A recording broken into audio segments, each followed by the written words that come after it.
Who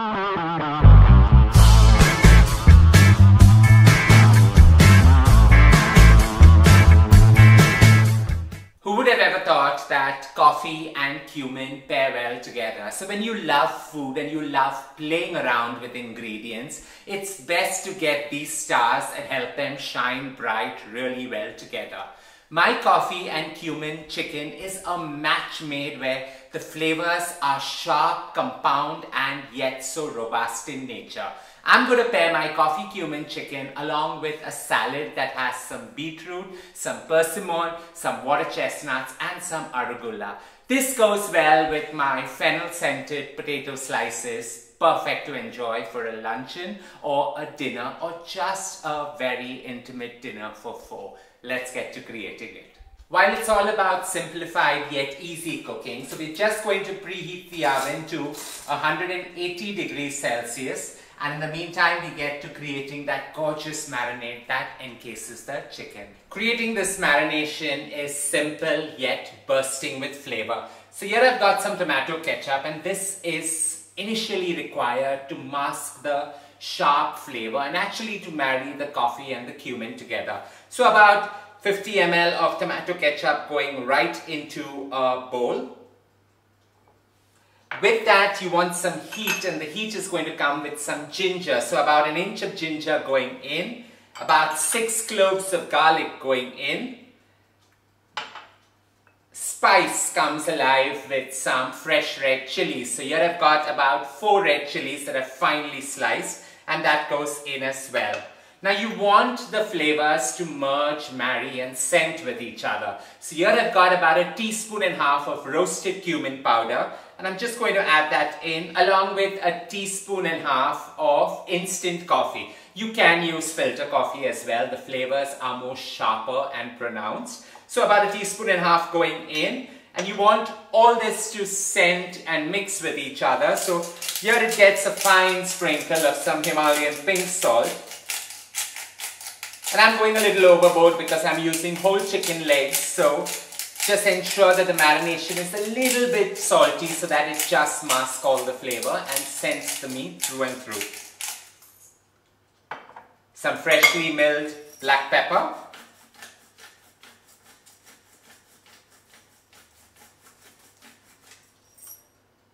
And some curly parsley going in, so about 1.5 tablespoons of curly parsley going in as well.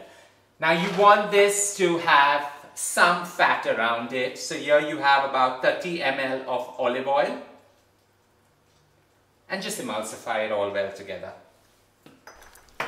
Mix this so all the flavors just merge with each other. And I at times use this as a dip as well. It's so flavorful and sharp. So as you emulsify all this together, all you need to do is lift this up and put it straight into 1.5 kg of chicken legs. So about 8 legs of chicken here, and I'm just going to put the entire marination and put my hand right in and rub it through and through.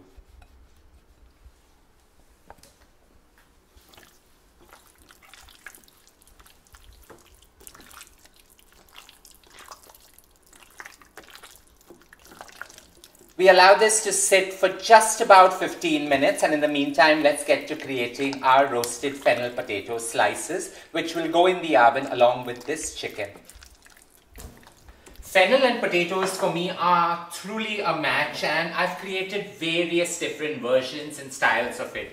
So here I've got about 1 tablespoon of fennel seeds that I've roasted, and I'm just pounding it so that it releases all that great flavor and freshness. Not too much of pounding, and this goes into about 1 kg of potatoes that I've peeled and sliced. In goes about 5 cloves of garlic finely minced, about another inch of ginger because you want this to be bursting with heat and flavor, and about 20 ml of olive oil going on top as well. So this is really such a simple dish, and fennel actually takes care of everything that's lacking in this dish. So a fine sprinkle of some Himalayan pink salt, and I'm not getting too experimental with the salt. I'm using the same for all 3 dishes that we are creating in this mix today.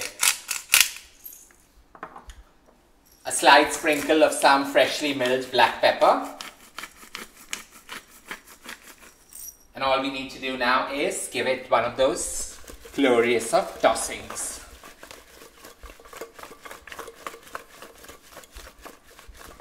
Now while the potatoes have got that light dusting of the fennel powder, the pepper and the salt, in this goes on a baking tray, spice blend and all the goodness. And I'm just putting my hand in and putting all these out. Just gently place them over. You do not want them to crisp up too much, but at the same time you don't want to get a soggy, glucky mass. So spread these and they're ready to go straight into the oven. Both these go bang into the oven. The chicken on the upper tray and these gorgeous potatoes nestled below. 45 minutes and this is done, and in the meantime let's get to creating that glorious salad. Come winter and with persimmons being in season, they go into various styles of cooking. They go into a fruit salad, they go into a pie, and occasionally they also go into a salad. So to create this, all we're going to do is start cutting it into dices and creating this gorgeous salad. I'm going to take off the leaf of it and now cut it into half and keep cutting it into small little wedges so that they go into the salad. I'm just going to roughly cut these.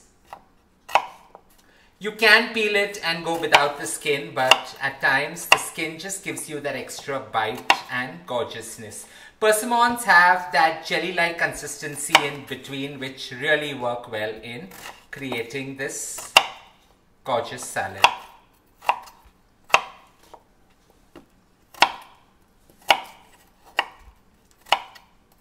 Now this salad requires a sharp and tart dressing. So in goes about 20 ml of apple cider vinegar, and I'm using the organic kind which has the mother culture in it, which is sharper and more pronounced. To that I'm going to add a fine sprinkle of some freshly milled black pepper, and this is the only heat that's available in the salad, so go overboard out here. With this goes in a rosemary lavender sea salt just to give it that burst of freshness, and rosemary just engulfs this entire creation.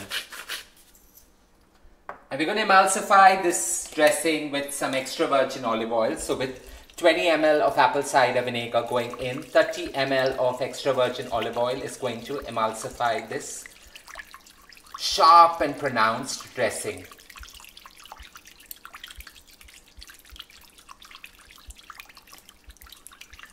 You're just going to dunk the persimmons right into that sharp dressing and allow it to sit there for a while since it coats well. You can also go overboard and, like me, just let everything toss and the dressing scent and coat the entire creation.